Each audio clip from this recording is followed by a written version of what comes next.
السلام علیکم دوستانو. سبا د شپږیزې ډراپ یا د لوبغاړو پیرلو مراسم ترسره کیږي. سبا ماښام د اګست میاشتې پر 26مه نیټه د شپږیزې لیګ چې د افغانستان سترې کورنۍ او سوداګریزې لوبې دي د اتم پړاو د ډراپ یا د لوبغاړو د پیرلو مراسم ترسره کیږي. دا په داسې حال کې ده چې سږ کال به په دې لیګ کې 8 لوبډلې ګډون ولري چې له دې وړاندې یوازې د 6 لوبډلو ترمنځ ترسره کېدی. څو ورځې وړاندې په کرکټ بورډ کې د شپږیزې لیګ د اتم پړاو لپاره د ټولو لوبډلو د مالکانو او د کرکټ بورډ د اجرایي رئیس حامد شینواري ترمنځ د لوبډلو پر پیرلو هوکړه کړې وه.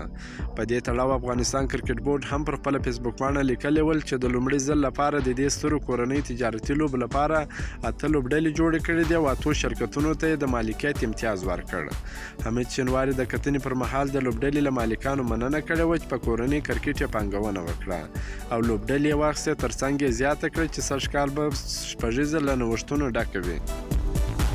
بلخوا بیا د راشد خان توپوهنې د سیکس لوبډله تر نیمې پایلوبې ورسوله. تېره شپه په ویټالیټي بلسټ لوبو کې د یورکشایر او سیکس لوبډلو ترمنځ کوارټر فاینل لوبه وسوه چې پکې راشد خان د لوبې غوره لوبغاړی وټاکل سو.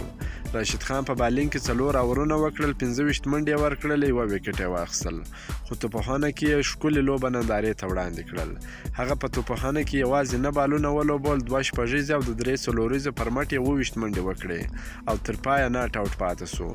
که مو دا ویډیو خوښه سوې ویډیو در سره لایک کړئ، که په دې چینل کې نوی یاست افغان خوشحال یوټیوب چینل هم در سره سبسکرایب کړئ. د نورو تازه معلوماتو لپاره هم زموږ سره اوسئ. تر بلې ویډیو پورې د الله په امان.